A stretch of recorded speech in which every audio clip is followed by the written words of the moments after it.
Larry, today I can't wait to get into this with our guest. I've been looking forward to this all week long. This is going to be a blockbuster, fun, frank, and real interesting conversation. Why don't you introduce our guest and let's dive in? Trying to add any Oh more boy. to Yeah, this. so where do I start with John Barrows? So what I really appreciate, and I know his shirt's all about make it happen. So I go back and I remember like 20, 25 years ago in my sales department I was in, someone would always ask, "Hey Larry, what are you doing?" I said, "Hey, I'm just getting it done." Well, John Barrows makes it happen, and it's been so cool. I'm a huge fan of what John does for one simple reason: he's real, he's raw, he's relevant, he's relatable. He tells it like it is. And I think that's what people need to hear in sales. We're all adults. Let's just feed us with information that's real and don't sugarcoat it. So on that note, we just can't wait for you to come on the podcast. John Barrows, welcome. Hey guys, thanks for having me on. It's been a long time coming, I think. So I'm psyched to be here. And congrats, Daryl, on the book. I'm looking forward to seeing what else I can do here.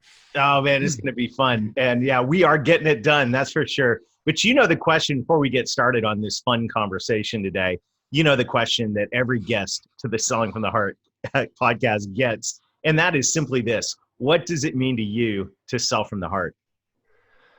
I would say two things. One is you got to believe in what you sell. If you don't believe in what you sell, please go find something else to do.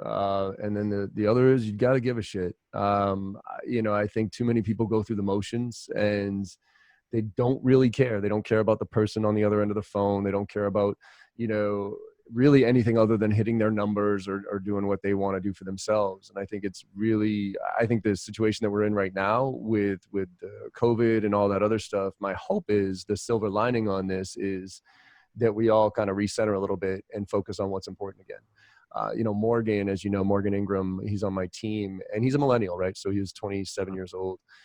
And him and I were having this conversation. He goes, "You know what, John, my generation's kind of grown up in this point and click world in the sense that, if I want to catch up on a series, I don't have to wait until next week. And if I miss it, I'm going to lose it, right? I can just go on Netflix and binge watch it all in one weekend if I want to. If I want my favorite restaurant, my favorite meal, I call up Uber Eats and it delivers at my door. If I want to hit my numbers, I got a cadence tool that I can push play on and hit 1 million people and just get my meetings, right?" He's like, we've stopped caring about the person that's on that list, right? Mm. The email, it's just an email. It's a number. It's not a person. And he's like, I think this is an opportunity for us to reset and rethink about that person on the other end of that phone, have that real empathy for who we're reaching out to and actually care. So I think that to me is what selling from the heart is. If you genuinely believe in what you sell, I've always said this, that sales is the transfer of enthusiasm. That's what it is that I believe that strongly in what I do, that if you fit that profile, then my job is to transfer a little bit of my enthusiasm over to you and move from there. And if you don't believe in what you do, then you're the reason that sales has a bad name.